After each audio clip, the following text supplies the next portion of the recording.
I was bored and I wanted to medical malpractice people. Guard your balls, boys! As long as you only do it when they consent, it's okay. He's a beanie baby. I'm new to camera. That's an affront to God. Play me out, Johnny.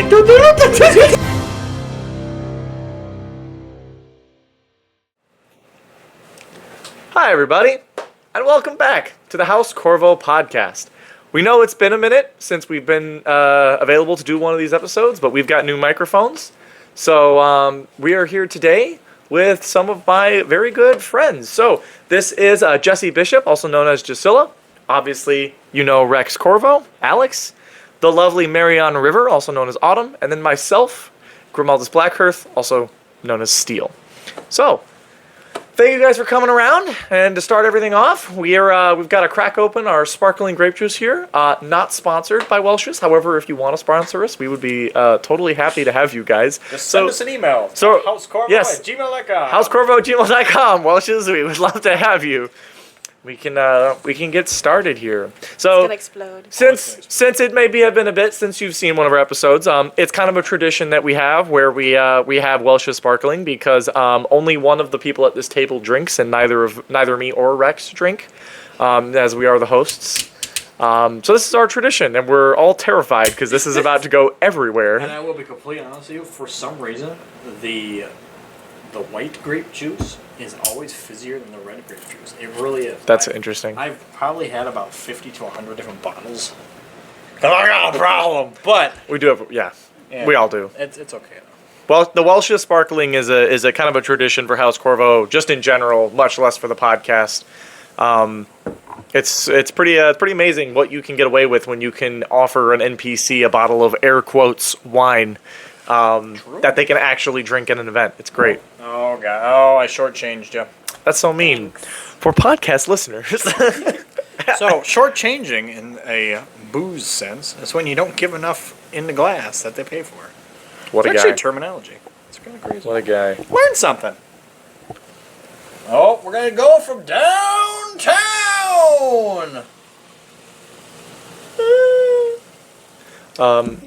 Real quick, Yes. Jessie, can you on the microphone just double check the top knob? There's 3 knobs. The top knob should be all the way to the right, and the bottom 2 should be all the way to the left. Okay. No, we don't have to restart. Can't Can confirm. stay. Messing with the microphone. It's a podcast. It's low. Can confirm the knobs are correct. Yeah, we don't have to. It's Jesse okay. We don't have to approved. restart just because we have to mess the microphones. Jesse approved If there's anything wrong with our voices, just Yes. hit me. It's fine. Also, if for some reason one of us is really quiet, it's because we forgot to lean into the mics. Because currently we're all 4 of us are sharing 2 microphones. So knobs. thank you for that. All right. So first of all, we have here. Who do you want to go first, Jessie? Sure. All right, cool. So tell us just a little bit about yourself, who you are, what you do, blah blah blah, etc. Fine. Okay.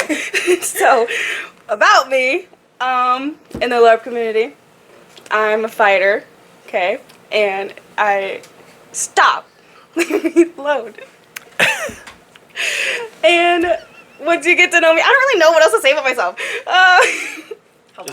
I like to describe Jesilla as like a bulldog. Is that she's way faster than everybody thinks she is, and she charges at you and rips your head off.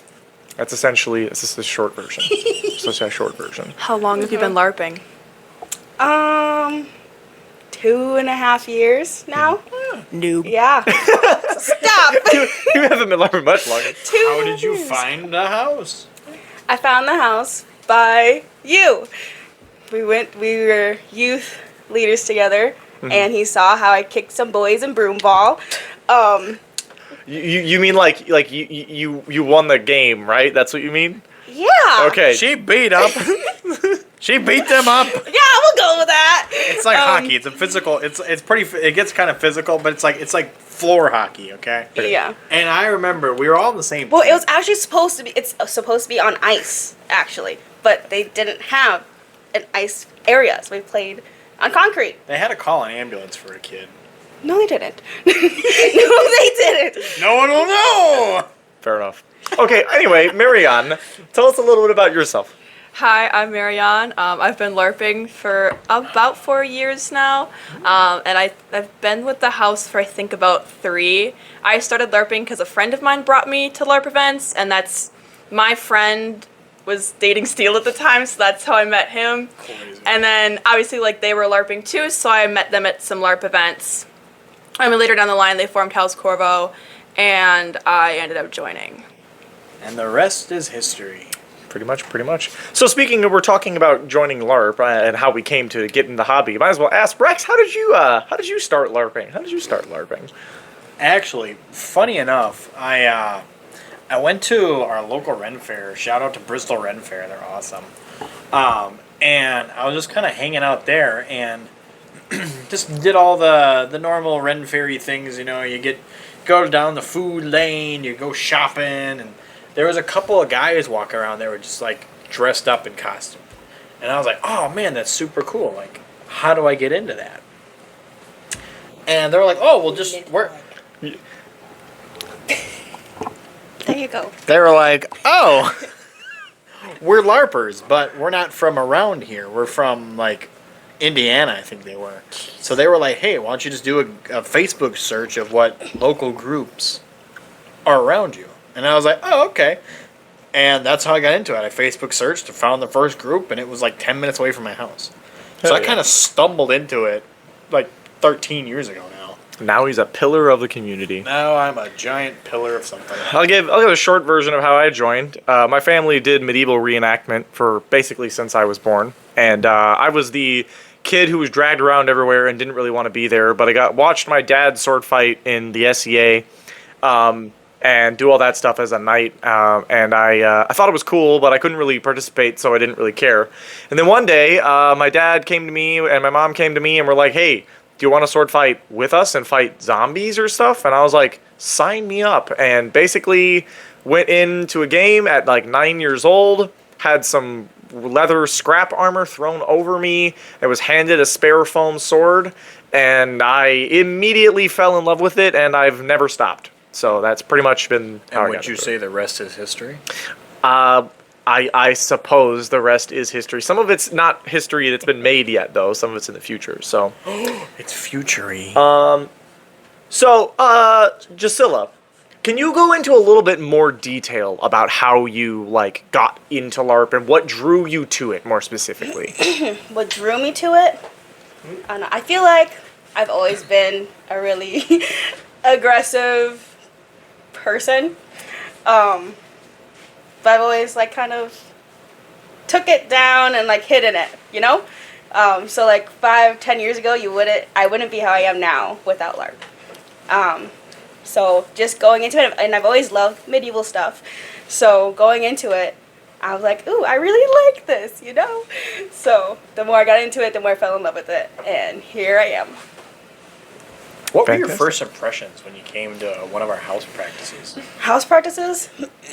Like the first one, like brand new, just sort of walking out in the field, doesn't really know what's going on. Like, Well, I remember the very first practice I went to was not a house practice though, but oh yeah, it was. What was it? I think Was it? it was It was that one up north. no, it was No? at Cambridge. Yeah, but it was for that LARP that we used to play up north. Yeah, yes, it was. They had. I They didn't. had one They random had one. practice. Yeah. I And did. that was Oh, I the wasn't first one there. I went to, and Yeah. at first I was super skeptical. I was like, Fair. I'm not gonna, enjoy it but then, before I went to that practice, he had brought swords to church because we would hang out after to watch kids. They met at a church, by the way. Yes, we met in the church, and we would babysit these kids until they got picked up, and so then we would fight with the swords. And I was like, I don't know how to hold a sword. I don't know how to do anything. So I was like really skeptical until I went to this practice, and I really liked it. I wasn't as aggressive as I am now because I would yell wait, and like I remember that. Someone would hit you and you would go, wait, close your eyes and just freeze, and everyone would be like, you can't just say wait because you're losing. yeah, yep. You got over it though. You got over it. Yeah, now I'm the one that charges. For the most part. That Shush. actually was kind of a fun practice because I remember like after it, like a bunch of us went to Pinecone So like and it was, I think it was a good like 7 of us. Did I go to that? I don't know. I wasn't there. I don't think so. I don't think you were there. No, I don't think I went to that one. No, because we were just getting our faction and that LARP going at that time. Yeah. Yeah, and I wasn't. It was fun though because I wasn't quite in the faction yet. I think Dylan was there. Because I remember Joe was there. Was Steven there? Oh no, I was Joe there. was there. I was You were there. there. I was at that practice. I remember it now. Because Joe kept making. You were not there. Because Joe kept like poking fun at Dylan, like, Yeah. oh yeah, you'd be perfect, like stand in front of me. Yeah, no, like, I remember small. that. I remember that now. And then he was like, I like you. And, Yeah. and Yeah, that was actually. And one then of the he last never times- never came to anything else. health problems. It It was like it was crazy. You just couldn't go, Yeah, unfortunately. I remember we last went. night. Yeah, No, I that do was a good remember that. event. We went to Popcorn. He ordered that big puff. Yeah, cream, he whatever got a he got. cream It got puff. all up in his Yeah. mustache and his beard, He and I made a just joke. He even made a joke about himself. He's like, get the big man a cream puff. Like, it was hilarious. Pretty much. It was- Anyway, Autumn, so how did you find LARP? Not House Corvo, just LARP in general. And what was your first impressions and how did you kind of get into it? What was your start? Okay, so I've always been that kid who was really into the past. I've historically been described as an old soul by everybody. I mean, when I was a kid, Old World, Wisconsin was like the place I wanted to be. If I could live there, I would have. I love like history and I love dressing up, still do. And I was really into like make believe as a kid. It was not like true LARPing in a sense, but I was doing it way past the age like my peers were. I was probably 13 by the time I like stopped doing it, just in like my backyard. A lot of injuries result from that because we would hit each other with real sticks, not foam swords. And then my friend, who I was really close with, we introduced me to LARP, and we went to stuff. My first event was a lot of fun. I was really confused. I did not read the rulebook ahead of time. I didn't know the lore. And there was a scary monster. I'm gonna medical malpractice you. And I remember Heard it here first. that is the first in a long slew of medical malpractice jokes that will be had this episode. But I remember the first time I went, it was kind of scary too because there was a monster and I was like really not prepared for your LARP event. I was hiding in a ditch with 3 other kids and I was like, this is it. I'm gonna die here. Like the thing was real. But it was fun. I liked it and I came back. That's definitely a story. I remember In the ditch. I remember my first event. What happened is there was this undead guy who came. There were a bunch of undead that like raided the town, and I ran up to the big scary one with a big shield who had like a big like black crown on their head and a skull mask. And I was 9 years old and didn't know how to swing a sword. And you know when you're at that height, you just swing forward. And you hit people in the balls like constantly. So the big monster came up and said something in like something scary. I don't remember. And I was like, I don't remember what I said or what I did, but I remember very distinctly hitting him right in the balls and the big bad monster collapsing. And everyone going, he killed the monster. And then he went, no, I'm not dead. I'm just dying. And then that's basically where I learned about don't hit people in the balls, which it happens. And if you're ever a monster, you should wear a cup. You should actually, even if you're not a monster, you should wear a cup. Even if you don't have, if you have different organs, still wear one because, you know, it happens and it's not fun. It's not fun. for Children- you guys. What? It's not fun for you guys. Yo, you've been hitting the crotch before when you Do you like to get hit in the crotch? No, I mean it's fun for me to hit you guys in the crotch. Apparently. That's not what that sounded like. Crazy word, That's Priscilla. crazy. when you try to cover up your weird, getting Well, hit in the crotch. that's thing. going on the Patreon. You heard it here first. All right, don't play with that Priscilla, you totally guys. just Came out. That's So- that's not going away now. I want you to know that that's not going anywhere. Getting hit in the crotch. Bad balls. Look out for Gisela. Yeah, that totally came out. Okay, I just didn't think about it. Guard your balls, Leave me alone. Priscilla's around. Well, welcome to the House Corvo podcast. Anyway, what are we talking about again? Not balls. We're moving on. Okay, I don't try to hit you there. Okay. It's okay, Gisela. We know you don't hit people in the balls intentionally. Anyway, Gisela, so can you tell a little bit about, like, I know, like you said, you kind of got into LARP through House Corvo, but what specifically about House Corvo was kind of the thing that pulled you into LARP? Like, what about House Corvo made it different? I will have to say the community of it. There is absolutely no judgment from any perspective. Okay. There's no judgment, and everybody was just so welcoming, and they were very nice and just different than, I don't want to say normal people, but normal people. Oh, we were different than normal people. Yeah, Yes. no, that's very true. Yes, so yeah, I just really like the community of it.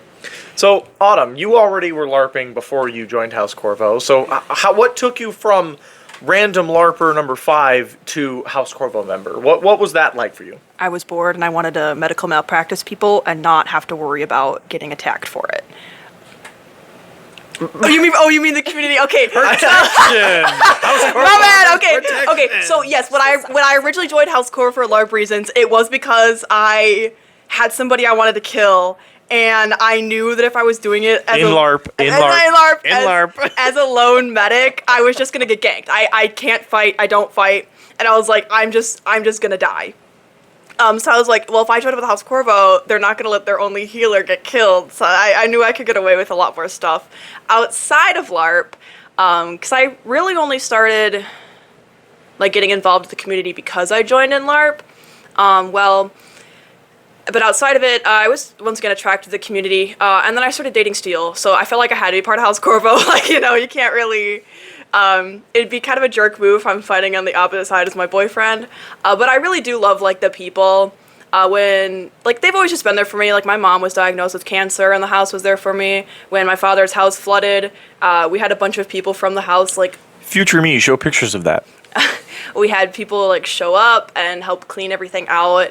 And they've just always been there. Like, the house is some of the greatest people I've ever met. Like, everyone. My mom, who's not a LARPer, she's... very much your average woman. She loves them too, and she talks to her friends about LARP and House Corvo, so that's how you know you've really made it. Whoa, we've made it! Yay! Handshakes all around. Handshakes all around. Stop! Shake his hand. No, you shake. Yeah, there we go. Make that a GIF. Okay, awesome.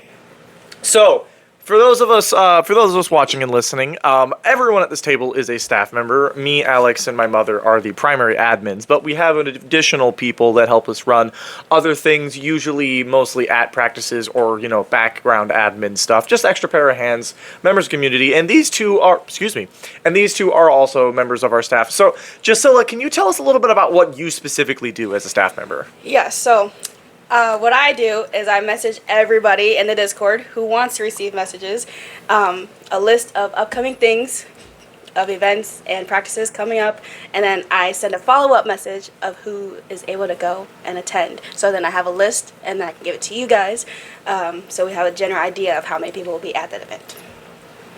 Yeah, Gisela has been extremely vital because in the past we had it where the staff members we had would have a split up like kind of designation on like you message these people, you message these people. But as we grew, that list became really hard to manage while doing every other staff thing. So Alex decided that he was going to make a staff position specifically to do that. Yep. And when it came time to pick somebody, we had somebody who not only could do it, but wanted to do it and was somebody that we could trust. And now it's very vital for especially when we provide food or need to have any sort of other amenities and loaner gear. We know how many people are coming and what to prepare for. And Gisela is a very, very vital component to all of that. So Autumn, can you tell us a little bit about the few different things you do for the house's staff? Mostly like welcoming new players. I consider myself to be still somewhat new to the community, so I understand like showing up to your first event and having no idea what's going on. And I want to help other players like kind of get on their feet, helping them with costuming, especially players who might need other kinds of accommodations, and just like being someone that people can come to, like if there's an issue as well. So there's just a couple things I do, but usually kind of a forward-facing role. People like talking to me, and I like talking to people. This is true.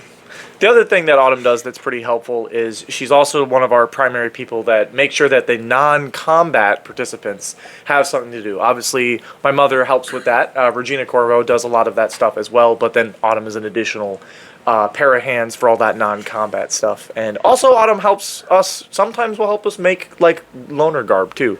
There's a couple pieces of stuff we have that Autumn has helped make, so that's also something she's very pivotal to help out with.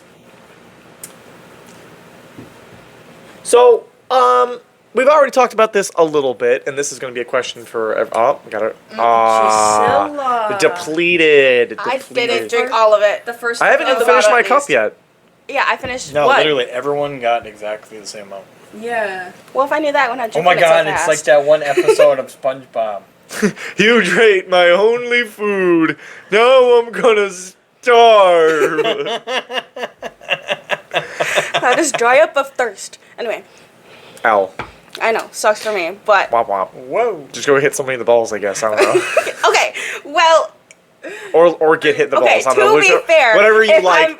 if you It's are not a fun for really you close, guys. if, It's fun if for you're a me close to get friend hit of in the mine, balls. I don't mind. Okay, and Don't mind getting hit in the balls by a close friend of yours? That's weird. no, Just shut so up, like- whatever. Just a Let me She's just like think to about get hit in the okay, groin stop, by your stop, friends. okay. You're digging a hole for yourself, girl. Just put the shovel down. There would be people I would feel bad for. We'll say it that way. Like Alex No, is no, dying. I get what you're saying. There's definitely some people I'd be like, I don't really care if you get hit in the balls. I'm sorry. Like, I love you, but sacrifices have to be made. Watch out, boys. Jusilla's here. I'm very Anyway, nice. I promise. Okay. So just She's very just- nice when she went to She's as long as you only do it when they consent, it's okay. Alright, we need to move You're not any better. We need to move on. Alright, anyways, we do not condone any whacking of balls at the house. Just wear a cup. Just Whatever wear a you cup. do in your own personal time, that's your personal business. That is an official house statement. And that is all. Gisela, what does like House Corvo, where it currently is in its current place, what does it like mean to you, like to you personally? What does House Corvo mean to you? What does it mean to me? Yes. You should come back to me so I can think about it. Okay, I'll come back to you. Whack! Marion, what does House Corvo mean to you in your current state in your life? What does it mean for you? Okay, selfishly, it means that I'm the most interesting person in a room sometimes. I'll be totally honest. Accurate. Not a lot of people have this hobby. So, you know, when there's icebreakers or like my coworkers, I used to work in human resources, and my coworker is like, you know, they're like twice my age, and, you know, they've all got like kids and a house. He's like, oh, Autumn, what'd you do this weekend? And I gotta be like, let me show you. I do feel kind of important. But it is also just a really fun like outlet for me, like creatively. I make a lot of my own clothing. I make stuff for other people. So it's a good way to like make stuff with a group, you know, that group motivation, peer pressure, if you will. And also learning things from other people, because there's some people in the group who are more advanced or they specialize in other things. So I would say the creative outlet is probably like right now one of my favorite parts about it. But I also do love being important and interesting. Are you prepared to answer, Gisela? Yes. All right. I just have to figure out how to word it. Okay, we can give you more time. It's No, okay. I got it. I can Alright. talk more, don't worry. I got it. Okay. okay, lock So it. what House Corvo means to me is basically like, yes, it's a hobby, but it's also an escape from reality, you know? And without LARP, without House Corvo, I don't know what I would be doing today. Because for thinking about it, doing this for 2.5 years, Video games. no, just- actually, there's I don't not have as time to play exciting video as LARP, games. though. Video games are boring. Like compared No, to no. LARP, they're boring. That's not Oh, true. no, I'm Except for saying- Skyrim and Minecraft, they're perfect. That's what most people do. That's what most people do nowadays, though, is video games. Like, there's a bunch of like even medieval games that are real popular right now. Yeah, just like because That's true. It's like, Deliverance. Yes, but why play a video game when you can actually wield a sword and fight somebody? Actually hit people in the balls. You want to sit on a couch and look at a screen, or go out and explore? Also, it's a and way for you to be talk to super people? nerdy, but also like go outside and touch grass. Like that's such an important. Like Some of as you much could as- benefit from that. As much as that's a joke, that is like legitimately super important. You know. Yeah. I also really like the socialness I get because I talk to a lot of people, and it's really interesting to see different stories and learn from different people. And I like how people like to talk to me. So yay! Yeah, I can concur that as well. Like the social aspect is really amazing. Rex, since we're going around the table, what does House Corvo mean to you, Mr. Leader of the House? It's literally named after your last name, your character name. So, what does it mean to you? Well, to be completely honest with you, it actually means a lot to me that we were able to make a community of like-minded folks that wanted to do this medieval-ism, whether it's LARP or metal swords or you name it. As long as it's medieval, we've gathered together all these folks that are interested in building up the community as a whole with it. Yeah, a lot of us participate in different avenues of LARPing and medieval-ism is a good way for me to describe it, but it's cool to see all these people come together and promote it, to actually like want to give instruction, want to help out, want to learn things. Like it's cool to see what it's become from just a couple of goofballs running out in the woods to this giant thing that is just so connected. Well said. Well said. Mine's a lot simpler. There's this level of, like, togetherness that LARP has not had before. I've not seen it in LARP before House Corvo. I've been LARPing for a long time. Actually, technically the longest at the table. You are not drinking my Welsh Sparkling, Autumn. That's mine.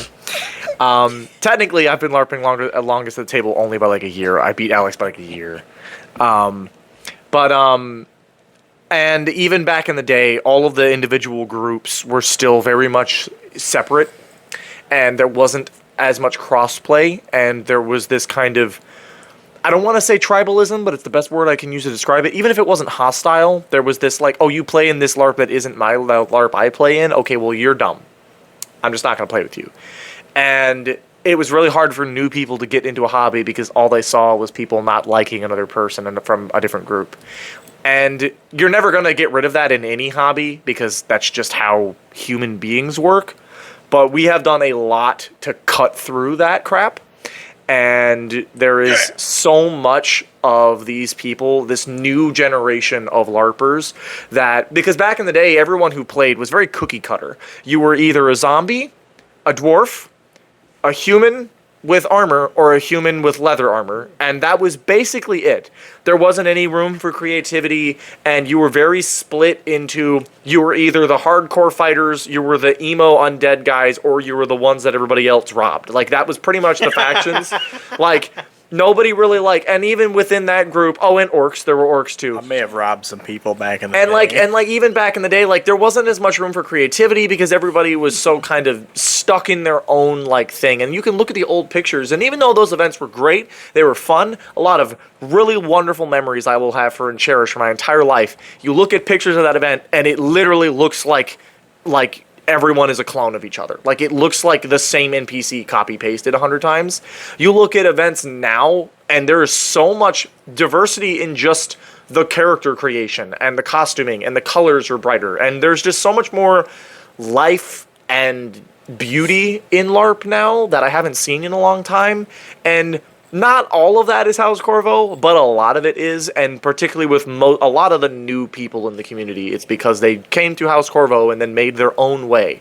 And that's kind of what we are, is we're the gate. We're the way for people to come into the community and bring everyone together. And it's really a beautiful thing. And there's people who swore that they would never come to a LARP event now getting so excited about learning how to sword fight that they're asking to rent my own personal weapons from me so they can train with them at home. It's pretty wild. It's pretty wild. And how much are you renting them for? I'm not renting them. Sorry. $2. Or No. the highest bidder. No. What you do is you show up to a house practice. That's what you do. $2.01. $2.02. $2. About $3.50. So, $3.50 sold, Alex. Dang Loch Ness monster! it's Monster. Go, Merry Christmas. Go. Will you stop pulling them I off? step away for 2 It's seconds. coming off. She keeps taking the little rhinestones off. No. I don't. They keep just falling off. Just leave For them on the podcast listeners, the table. tablecloth has a bunch of small plastic red, what are they called? Rhinestones. Rhinestones. And Jessie keeps removing them from the tablecloth. I'm Podcast not, listeners, that's fake news. They're They not keep just balls. coming No, off. it's real news. I'm not purposely taking them off. You rub okay? your hand across the table and they come off. Leave the tablecloth's balls alone. I have no words, but You don't say anything. You're just gonna make it worse for yourself. I know, which is why I didn't say anything. Anyway, I am Excellent Drusilla choice. and I'm digging. Do you guys want to take a brief intermission? Or are you guys good to keep going? Girl, I could talk all night, trust. Play me out, Johnny. That's what I told you. With 4 people, it's really easy to keep going. It's really is it easy. halfway already? Yeah. Well, we're about 20 minutes in. Oh, okay. That's it? 20, 25 minutes in. It doesn't really matter. Yeah. Fine, let's talk about stories. Well, hold on. We got Story time. a bit more to cover. I'm asking if Wait a any of you need to go to the bathroom. I'm good. We haven't. Can we say Can we- crap? Crap's fine. Yeah, what's swear Crap word? and damn are We fine. need to say something that we can caw, because I love hearing the caws. What we do actually no. So Hopper. here's what you do: talk to the camera and just don't say anything, but just look like you're talking, and I can just.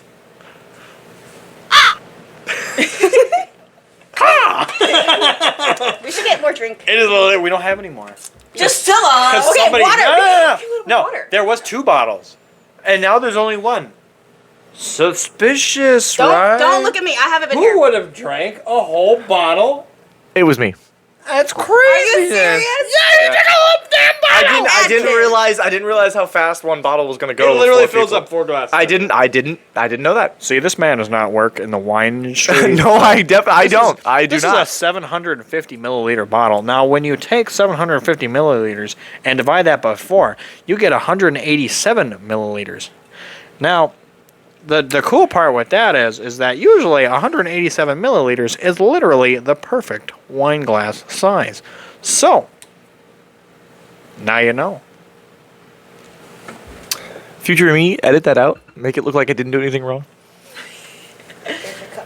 Alright, what's next? Why'd you take my cup? So they could see the bottle, but since he's editing it out, No, Doesn't matter. that was sarcasm. I'm Oh. not. So, Jesse's new to everything. I'm new to camera. Except whack. Play me out, Johnny. We need to find that soundbite. It's literally the guy playing the piano, and he's just like, he stalls for time. He's like, and then he literally looks right into the camera and goes, "Play me out, Johnny." And the camera pans to some guy, like some old timey guy with like the suspenders and he like. He starts playing the piano. It's like the perfect little funny thing where it's like, Alex? oh shit, play me out, Johnny. Anyways, I've had too much sugar. I don't think any of us really know what you're talking This about. is Alex Unplugged. You get your own channel now. I think we should go fill that up with water. No, but it will taste weird, girl. It's gonna Well, it's something to drink other than air. That's a You lie. can drink air. You can do it. Actually, I have the perfect thing. I've got shelf-stable chocolate milk in the fridge. Absolutely not. That's an affront to God. You got what? Shelf-stable chocolate milk cartons. What is Stealth. It's shelf-stable. shelf? It means it doesn't stable? need to be refrigerated and will still last months. Oh, okay. Well, obviously I've never heard of that. So, Well, now you have. We So- used to drink that in the psych ward. For our viewers at home, Just floor drop. Oh yeah. for viewers at home, Sorry. this is chaos. Continue. This is actually pretty tame for how we are with it when the camera isn't rolling. Chaos is a can you ladder. pause it? No, it's not paused. Oh, It's all right. I'm saying that. lock in. I'm sorry. Okay. I'm saying that- I don't know what's going on. I'm saying that for anymore. how we are normally when the camera isn't there. This is tame compared to that. Hey, look, Oh, okay. Gisela, something to whack. Like, imagine if she ever. Okay, if you ever see Gisela playing spoons, Oh my gosh. it's dangerous. not. People have been almost punched in the face several times. Gisela climbed over the table to try to grab the spoon out of somebody's hand Someone before. almost lost an eye. No. I watched No. you leap out of your chair and get inches away from punching Aurora in the face. Was it Aurora? Aurora probably deserved it. meant guilt. Guilty. No, I thought it was Drake. Time for court? Just so also, Aurora, I want you to know that if you're watching this, that you probably deserved it. I said that first. Autumn did say that first. I will not steal her thunder. Hey, at least I didn't actually. I see. The thing is, if you did, Aurora just would have laughed about it hysterically for about an hour and a half. And then I would have felt so bad. And that would have made Aurora laugh even harder. And the fact that you feel bad about it means you're not a bad person. I think we need a little bowl of butterscotch candy. See, that's what I was thinking, boss. I was thinking earlier, we need a charcuterie board. Ooh, a charcuterie board? Yeah. Oh my gosh. Love it. Cheese and sausage and crackers. Oh my gosh. And olives. We could have the real crackers instead of just us. Hey, there's Okay. only Oh, three. sorry, you're not There's a only cracker, three is that right? crackers at this table. It's okay. You must be the cheese then. What? Oh, sure. I don't know. Even I'm though trying I to don't include her in the like. charcuterie board. I'll be the wooden Yeah. board. The wooden board's The crazy. bamboo board. I'll be the bamboo board. Oh my gosh. You like heard that- it here first. That's gotta get. That's wow. That's crazy. Actually, Autumn, who is this? To distract away from that, who is this little guy you brought to the table? Oh, we don't want to talk about Flea Farm. This little critter. So we stopped talking about who on the cheese board.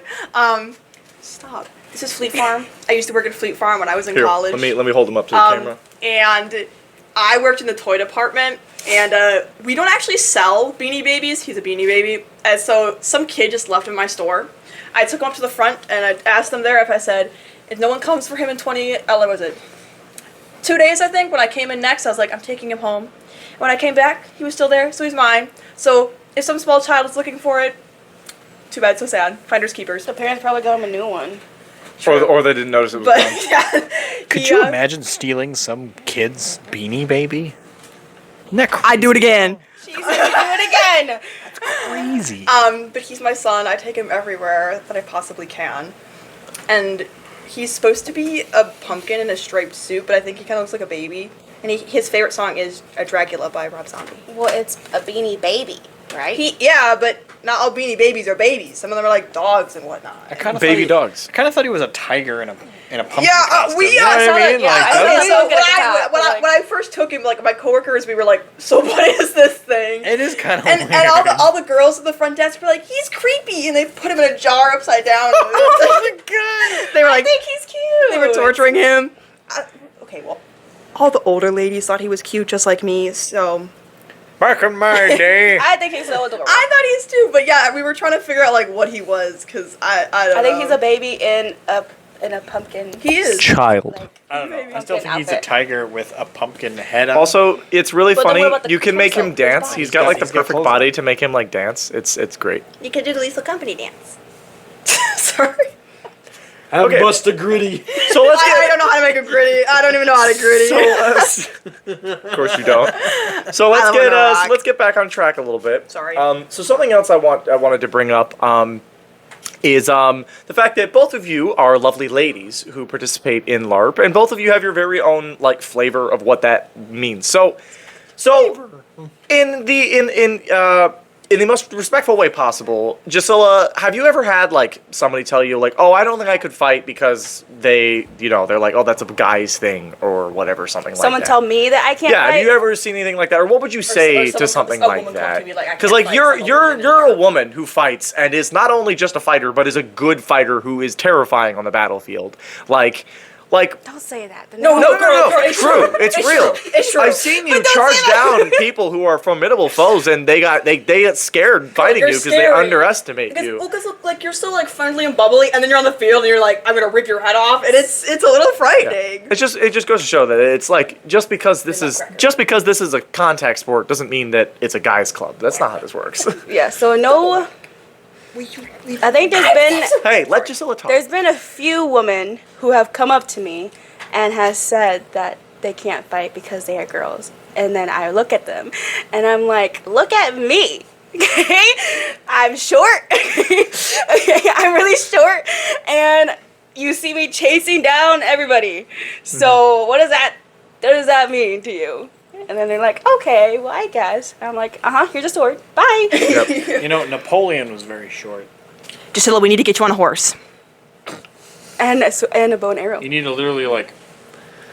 Yeah, come on, girl. Future me, edit this out.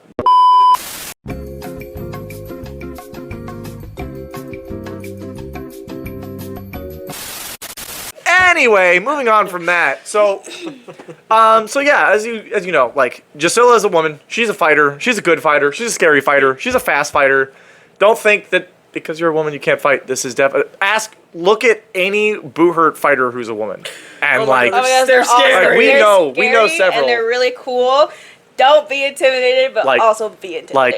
like Kat, Heather Sanner. Kat is like, scary. I mean, even Kayla. Like, Cat, this we is- miss you. Come back. Yeah, Kat, please Kat, come we back. love you. Those are just the first 3 names I thought of, but I'm sure there's a lot. Oh, Olivia. Just first ones I thought of from the Raven's Nest. Like, There's a lot more. Did you know my first interaction with Kat was asking her for a cigarette? What? that was random. Autumn doesn't smoke. Yeah, I don't smoke either. I was at a booher fight night and I was outside and she was like, "Are you okay?" And I was like, "I need a cigarette." She's like, "Oh, for real?" And I was like, "No, don't give me that. I don't smoke." But yeah. So, Autumn, you being a lovely lady of the house, how does that kind of play into the stuff that you do? I torture people. No, I usually do a lot of sewing. I, unfortunately, much disrespect to a lot of you out there, but a lot of you don't know how to dress. I say that with the most love as I can in my heart. And I really want people to do like more actual medieval stuff. I think that if you like actually wear true medieval clothing or even close to that, you will find it's a lot more comfortable and like easy to move in than fantasy stuff. So that's kind of what I do is I'm peer pressuring people, but I like the stuff I do is very traditionally The like, trope of just feminine. wearing a corset on the outside gets very annoying. Please do not wear a corset to LARP. Please, please, and please. It gets very annoying and very uncomfortable very fast. But yeah, like, I mean, Gisela's kind of breaking the norm by being a good fighter. I'm not breaking the norm. I like cooking. I like sewing. I like very traditionally feminine things. Yes, this is not. And I like it. And it's fun. But there's a lot of people in the house who also like sewing. I feel like if you're going to do LARP, and especially if you're going to do medieval reenactment, you have to learn how to sew. I feel like everybody should learn how to do it because you will break your stuff a lot when you're fighting. Trust me, a lot of LARP is maintenance on your gear. For as much as you fight and are going to events, you're also at home patching, sewing, buffing your armor, repairing leather. Oh my god, I keep forgetting my my wool hose in my truck. This was directed at you. Yeah, it's not shiny right now. Shiny armor superiority. I really don't like the shiny armor. Like Yeah. Shiny no. armor superiority. I don't like to be it. honest with you, Paint I it. like the look. No, I can't. Shiny I armor made superiority. I actually made a pact to not paint this armor because I paint all my armor. Because they did paint Very armor. historical. Historically, they did paint armor. It was a did much that. later period than most medieval stuff we do, but they did do but it. Yeah. it's. I like doing it because it's fun, and it's the my LARP kit I use is more like plain looking. It's just a very simple set. It's got a breastplate. It's got the shoulders. So like, and I'm usually a very like fancy looking guy. Like I usually dress up in crazy things, and I'm sometimes over the top with it. So He's like, actually pretty simple today. So I am very simple today. I'm missing the necklace though. It's- I am missing the necklace. Do you want me to get it for you? That's Nah. okay. Tone it down. It's just dark enough where you're not gonna like really true. see it. True. So I wanted to paint my armor, so I took a lot of time in and I painted it. But then I got like a 14th century historical armor set. It's kind of from two different. It's mostly English with a Italian breastplate, so it's a little like faux pas. But anyways, that is like shiny steel, and I made a pact with my wife that I wouldn't paint it, no matter how bad it got. I'd keep it looking nice, and so far I've had it for what, 2 years now, year and a half at least. Something like that. Yeah, and so far there's no giant divots or anything from rust.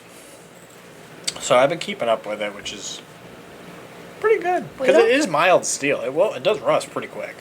But you don't wear it that often, do you? I don't, but I've worn it a lot more this year than I have previously. Unfortunately, armor will rust whether you wear it or not. That's Yeah. Like it's Unless you get stainless, but stainless Or is really titanium. heavy. Or titanium. Or Which aluminum. titanium does still rust. It just takes a lot longer. True. It's a lot longer. So one other thing I briefly want to bring up here is the fact that for podcast listeners, Gisela, you are sorry, I can't f***ing talk. Oh, I just swore. Edit that out. Edit that out. With the car! Damn it. Quack, duck, quack. Sorry. For podcast listeners, if for those of you who don't know, Gisela is Hmong. And it's actually super cool because something that LARP kind of has a slight curse about is there's this idea of it being a cliche, weird, white, nerdy kid hobby. And it's something that we want to kind of break that mold, and the fact that you see so many people from so many different groups and so many different like cultures and things coming to the hobby. I mean, we've had people come here LARP with us all the way from Egypt. We've had people come from all around the country, every different walk of life and background and heritage, and all those things play with us. And it's something that's very, very important to us, that's something. And something else that's very important is that sometimes you can't fight because you have some sort of underlying medical condition. Like we have friends of ours who have like heart conditions. There might be people who are physically disabled, and one of those things. And we always do as much as we can to make sure that those people are included and have something to do. And that's part of the reason we created this symposium, which is a new type of event that we're running, which I don't know if the videos for it will be out by the time the podcast comes out. But as of recording, the symposium is still not happened yet. We created it specifically to allow people to come and do LARPy stuff that doesn't depend always on combat. So, Yeah. And the video should be out by then. most likely, it depends on when I get around to editing these things. You should do it very quickly. Sooner than later. The podcast episodes take a while, so I don't know if they'll be up this Yeah, week. because he has to Okay, well, censor all the yeah. times he says the word. Yes, when I swore a minute ago. It's funny if it's caught because of ravens. Yeah. Let's have ducks. I also have to sit. Okay, I'm so sorry. The other problem is I have to sit and rewatch the entire podcast in order to catch all of these edits, so that's part of the reason they take so long. Torture. Pure torture. It's not that bad. I get to sit and listen to myself talk. That's You're wrong. I love listening to myself talk. I bet you do. Whatever, Alex. Mr. won't lean into the microphone. Yeah. I keep moving it. I'm so tired. I worked a full 8-hour shift today. And So did I. I'm like, yeah, but my job's mental and physical at the same time. It sucks. That's fair. I can't say anything. I took a nap. Thank you, Gisela. I played Fallout 4. From the Hmong girl. Whatever. Wait, still, I'm with you. I just took a nap today, and I played some Fallout 4 as well. Would anybody like some water or anything? I can go grab us some waters. No. No? Nah. Okay. No, it's okay. I want some water. So you guys keep talking for a Oh, minute. then you can grab me one too. I'm going to get some hydration. Okay, good. He's gone. So, anyways, I got this funny thing about. Careful, don't pull the mics around. Be Stop gentle. pulling the mic around. Be gentle. Autumn pulled the mic around. You were Stop very lying. Don't be so aggressive. It's You're not starting to act aggressive. like Gisela. You know what? That's a compliment. Thank you. I love Gisela. Are you kidding? I'm like, is that a compliment or an Yeah, insult? that's not really that insulting. I know so many people want to be like, okay, Everybody wants to be like Gisela. He wants us to keep talking, but I don't know what we should talk about. We should talk about. Talk about it one time. Oh my gosh! Can I bring over my stuffed animal? Yeah. Ooh, Gisela, can you grab my stuffed animal?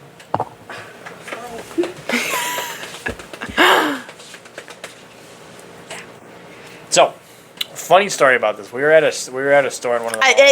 I would not throw it. Girl. I was at a store in one of the malls, and the fun thing about this, so my moniker for the house is Rex Corvo, and Rex is loosely translated to king, even though I'm not a king. It's just, Tyrannosaurus Rex means king lizard. It's just the Latin word for king. And my last name is Corvo, which is Italian for raven. So, and this little guy right here, his name on his name tag is literally King Raven. So he's literally me, but as a cute little raveny guy. I don't know. I think you're pretty cute and raveny, boss. And he's got look at his little feet. He's got little feet. Look. They're best friends. Yeah. And I just like him. He's got this giant beak, and he's so just like, he's just kind of, and he's even got a ring. He's even got a ring. It's really better. When you brought your Beanie Baby over by the Raven, I was like, oh, he's gonna eat the Beanie Baby. He is not going to eat the Beanie I'm Baby. back. Nom, nom, nom, nom, nom. Real quick, everybody. We're going to have to take a very quick intermission because there are some camera things I have to work with. So we will be right back. Bye. Play me out, Johnny.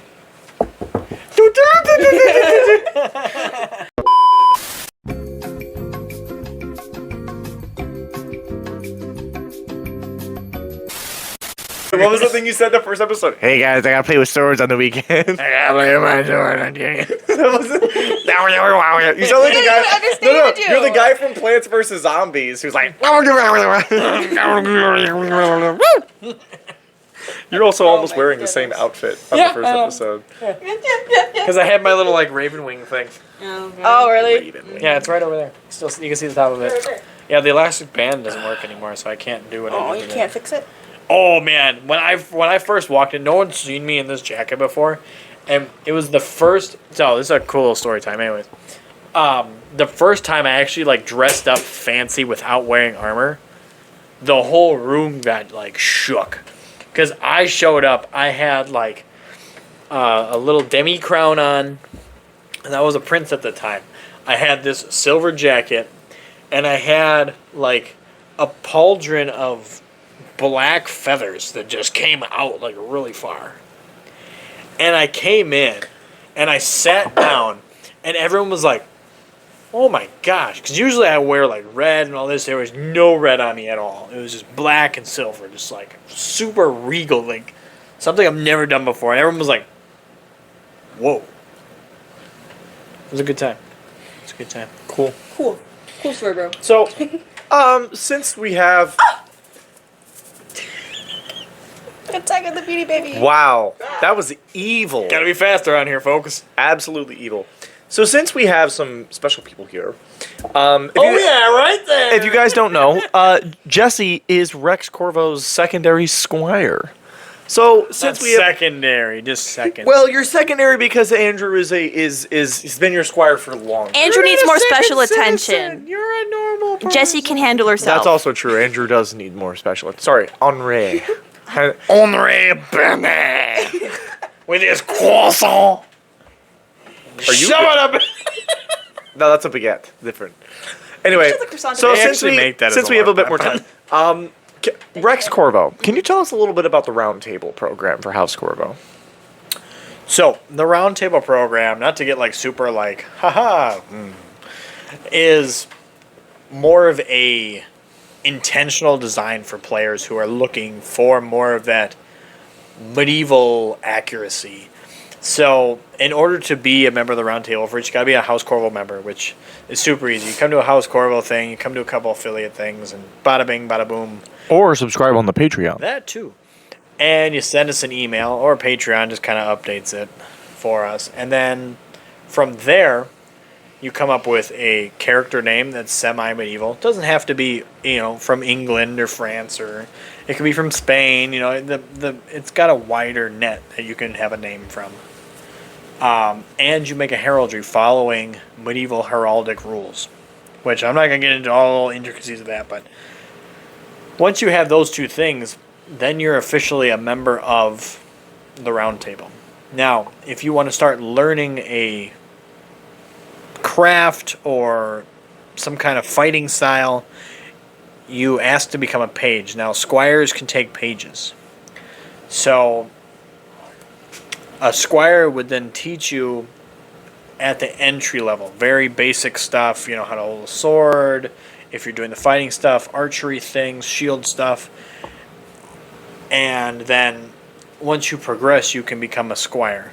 And then after being a squire for a period of time, learning some more skills, you can become a knight in the house.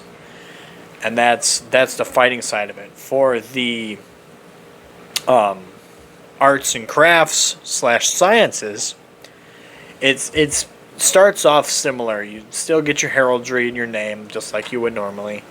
And then you can be a page to an apprentice. Now, an apprentice is somebody who is learning a craft or some type of medievalism, whether it be leatherworking or sewing or cooking or Metalworking. it really encompasses a lot of things. And from there, you start as an entry-level person interested in whatever medievalism that isn't a fighting style. Could be anything, really. And then once you get a little more proficient in that, you can move up to be an apprentice once a artificer takes you on. And then after a period of time that as an apprentice you've learned the skill enough that the house at large thinks you're worthy of becoming an artificer, then you become an artificer and you can take your own apprentices and pages. So it really is like, I don't want to say a leveling system, but it really is, instead of getting XP to get your character better, you're literally learning things in real world instead of just getting some digital XP to put into a character sheet. You're learning things instead of just picking an ability. Something, so a lot of that is similarly based off of like the historical, like knighthood and squireship. And there are some adjustments made for the modern world. But in general, the premises are relatively similar. Marion here, Autumn, is also an artificer. She is one of our only 2 artificers. My mother is the head artificer, and then Rex is the highest knight, the lord of the house. Then we have another knight. His name is Ronan, and his real name is William, and he is one of the, like, he's been a pillar of the community for a very long time, and that's something else that's important. That's the same between them, is that it's at the end of the day, being a page and being a squire or an apprentice is ultimately just you want to achieve being an artificer or a knight, which an artificer is simply just a knight that does the non-combat things. If you want to think about it that way, that's not inaccurate. There are certain qualities that a person within the LARPing community needs to have in order to obtain those things beyond just, I'm a cool fighter. There are plenty of people who are excellent fighters who are probably even better than some of the people who are currently looking to become knights right now. And there's probably fighters that are better than some of our current knights. But because they don't have the other aspects to being a knight, such as their presentation of self, they don't have any sort of historical basis, they don't have, nobody knows who they are. And that's another thing, is being a pillar, being recognizable, being beloved. Being a knight isn't just about, I have armor and I can kick anyone's butt. It's you have to carry yourself as a knight with that noble virtue, and same thing, artificers do the same thing, representing and being a guiding light for the community, because House Corvo is a community organization, and that is ultimately our primary aspect. So if you want to join the round table program, it's not limited to staff positions. People who are staff can be in the round table and take these paths too, but they are completely independent from staff positions. We have someone right now in the round table who just joined. His name is Rodney. He's a staff member. He's one of our safeties, and he's got a little bit of CPR training.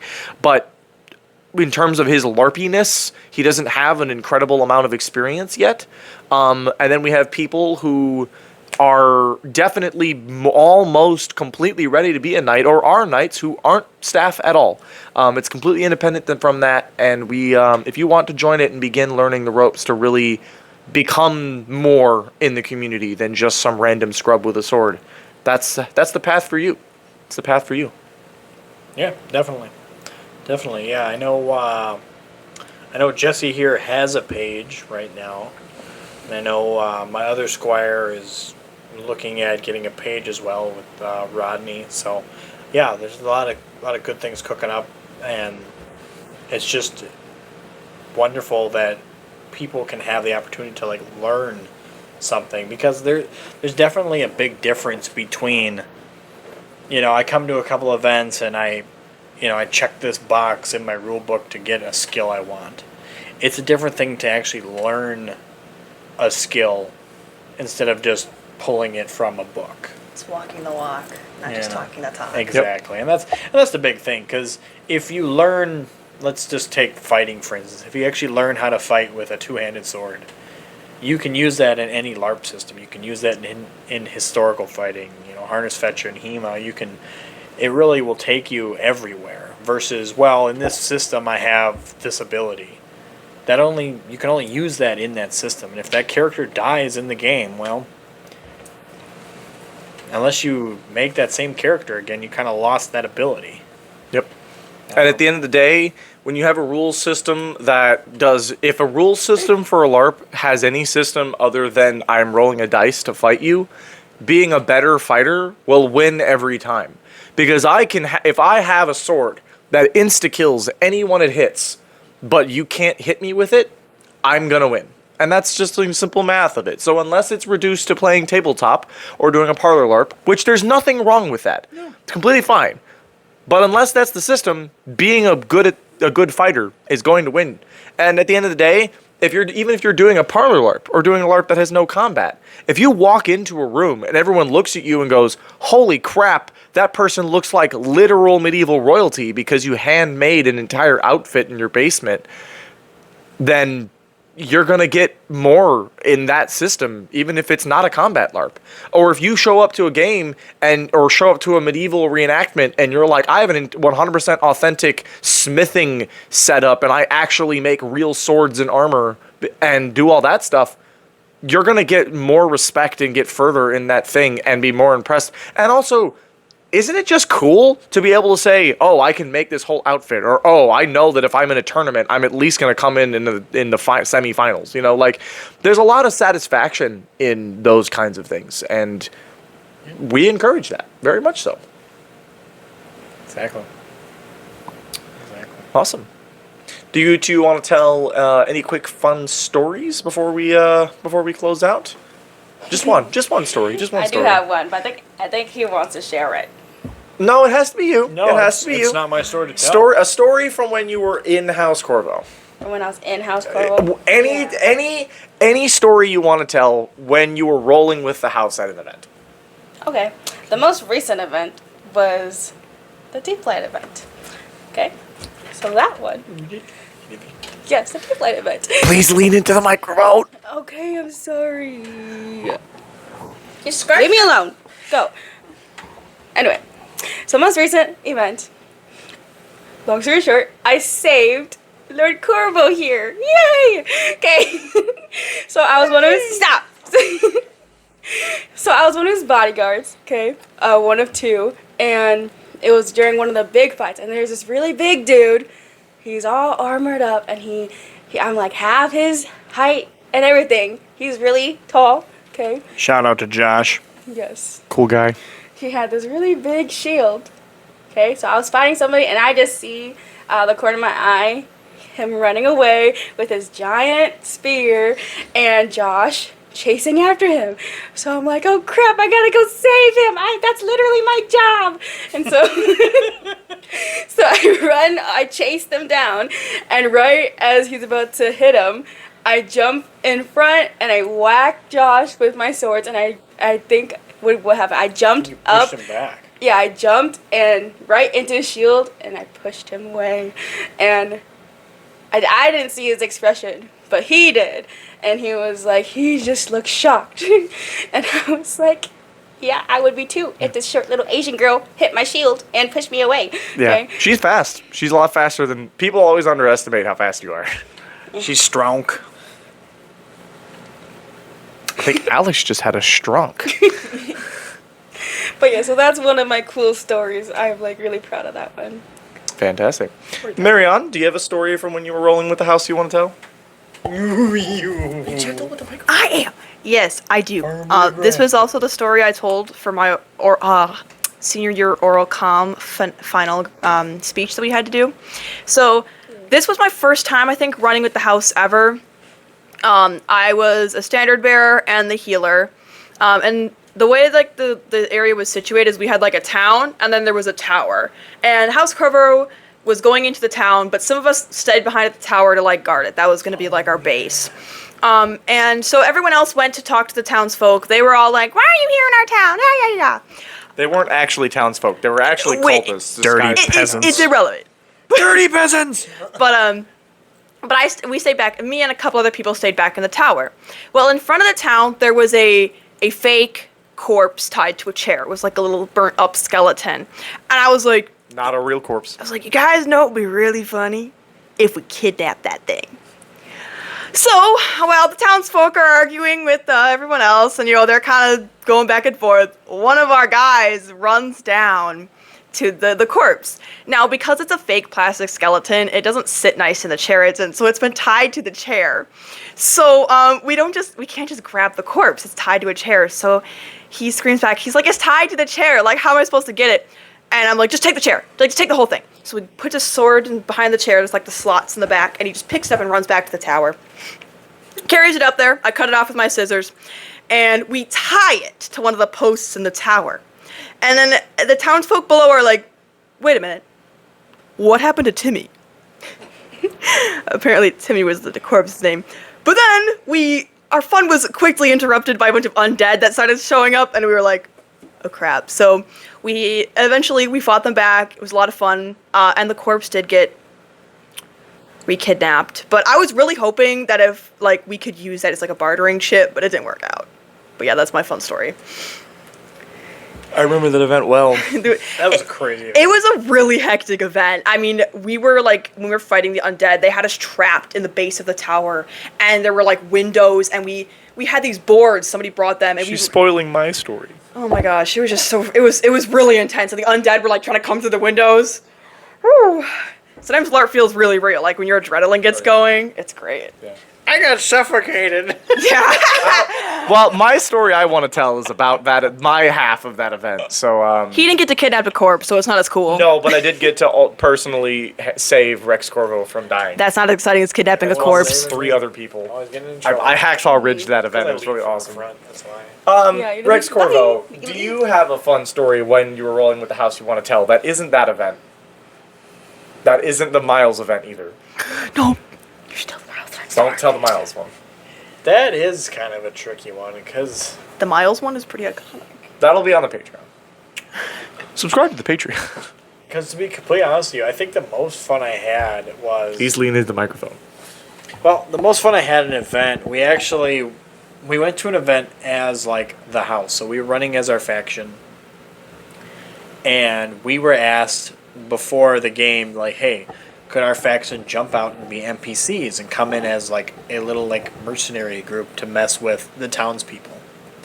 So we changed out of our red and black garb, and we just put on basic black garb and brown garb, and I got to play some hoity-toity mercenary captain. So I flipped my cloak inside out so the fur was out, so there's no emblems or anything, and we come marching in. And all these townspeople are grabbing weapons. They're you guys can't come into our town. You guys are bad. And I'm we're not bad.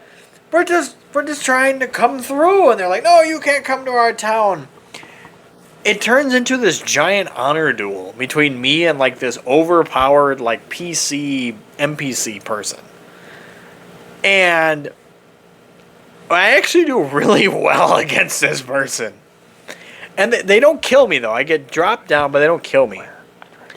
And so they take me away to interrogate me. Well, they didn't attack the rest of my guys.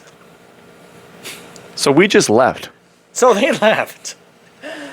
But before the honor duel part, I did forget, we did actually fight them. And we were kicking their butts. And really bad. That's why they challenged us to a duel, because we were winning. I think we dropped 2 of them and took them away. We took out their 2 most powerful, other than the one you honor dueled, we took out their 2 most powerful NPCs that were, frankly, had kind of broken BS abilities, but we took them out, took them away, and took 2 more people other hostage, and they went from outnumbering us to us outnumbering them and having no casualties. And that's when they challenged us to a duel, because they kind of...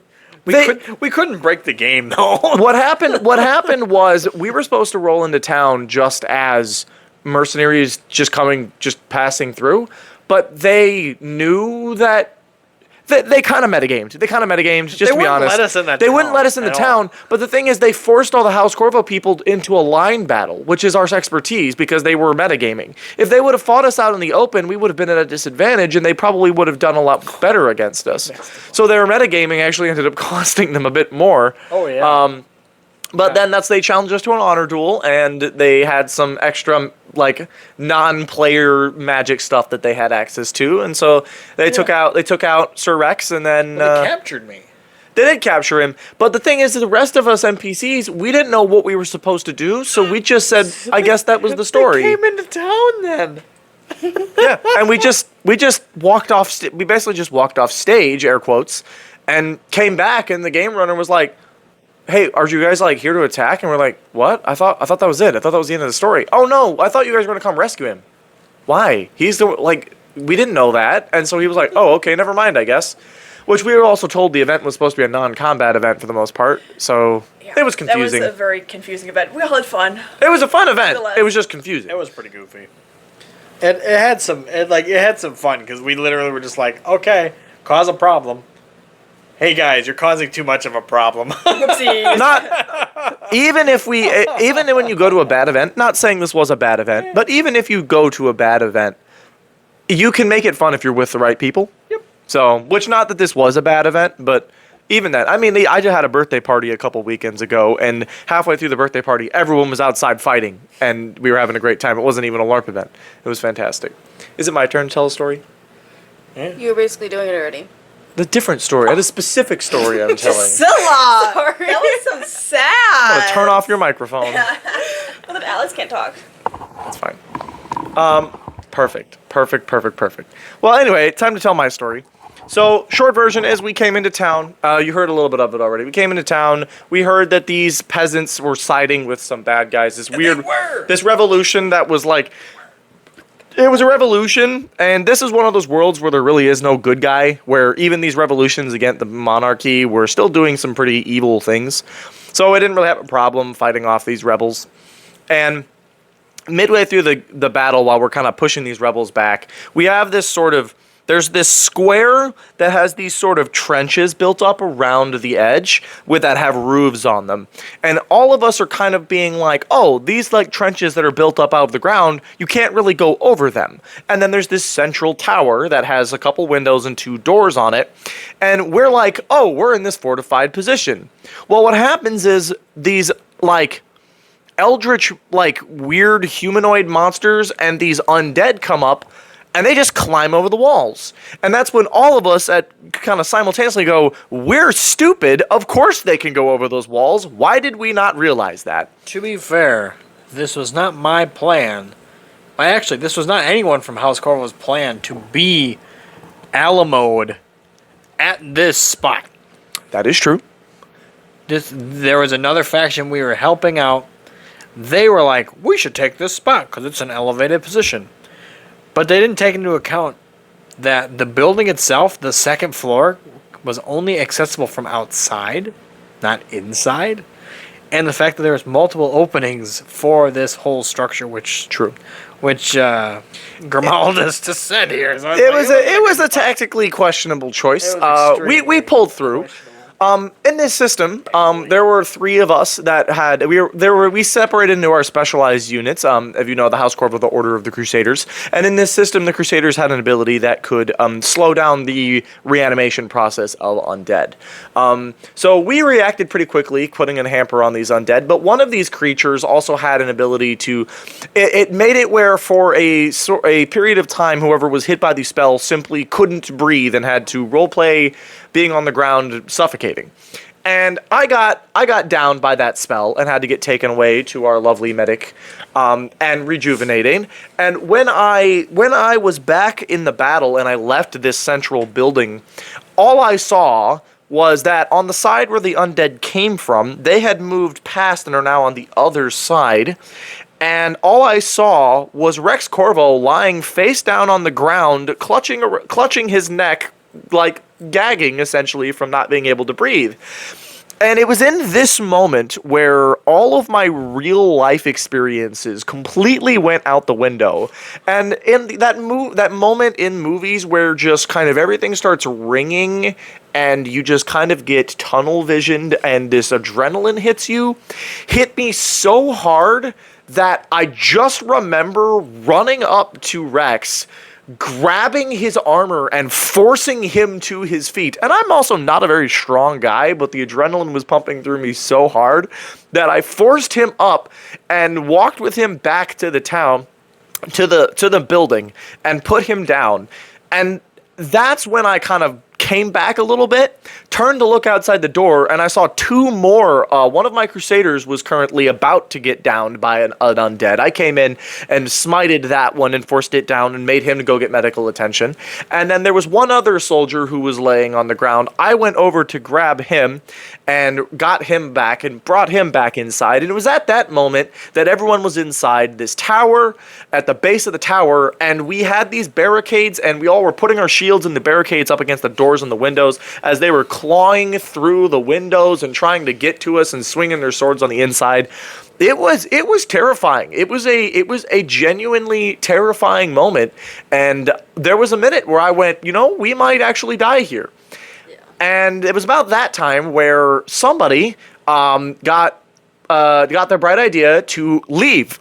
So we all forced our way out of the back door, and Rex Corvo went out, led the charge, took off his cloak, and as his cloak was coming off of him, not attached to his body, a spell struck the cloak, not attached to his body, and he was not affected by the spell. And then him, me, and one of the other crusaders turned and managed to push that monster back and slow it down long enough where it couldn't prep another spell. As then we all turned and took out the last couple undead and managed to push our way back to a different defensible position and make a stand there. And it was about... Do you remember who came late then? And I was about to say, and Andrew managed to show up. He showed up late because he accidentally overslept. But it was actually fantastic because he showed up with full plate, a sword, and a shield, and came in to the side, did a flanking maneuver, and because he was fresh, he had all his armor points, he wasn't tired, he managed to rally our entire group, and we pushed him back, and it was a very, very hard-fought victory, and we didn't lose anybody. We did not have any casualties. No one had any armor points left, and some of us had a few roleplay injuries, but we had no casualties, and it was a victorious day. It was a great event, very, very fun event. Yeah, that was probably one of the most intense events I've ever been to. Like when we were in the base of the tower, and they're all like trying to crawl through the windows. That was so freaky. Like it felt so real. And, like, the fear, like, pulsing through you is, like, if they get in here, we're dead. Like, they are going to trap us from all sides. We're just going to get swallowed. It was great, though. Had a good time. Very fun. Very fun. Well, do any of you have any final remarks you wish to make? No. Nope, except this was interesting and fun. What was that? Can you say that? Thanks into for the having mic? us. When you talk, make sure you talk This into the was microphone. interesting and fun. You heard it from Gisela herself. It was interesting and fun. Thank you guys for having us. Yeah, of course. Thank you. It was a lot of fun. It was fun. What was that? What was that? What was that? No, say it. No, say it. I was gonna say. Save it for the Patreon. I had to show you that armor. It actually looks really cool. Your fancy one? There's this, No, there's this Mongolian armor. Like, it actually looks really cool. All right, 1 second. Save it for the after show. So, for all of our podcast listeners, we will be having a small after show between 10 and 15 minutes. That's going to be posted to only on the Patreon. If you wish to get more content and get some content early, please subscribe to the Patreon. The links will be in the description, as well as links to all of our other stuff and other episodes and things like that. We look forward to seeing you at more stuff. Please come to the symposium if the symposium has not happened by the time this video goes out. Yeah, make sure you like and subscribe, and you check out all the other videos on the channel. And we look forward to having you in the next one. House Corvo salute on the right. Absolutely not. Whack! All right. Absolutely not is now a forbidden word. Crazy. Anyway, goodbye, everybody. Bye.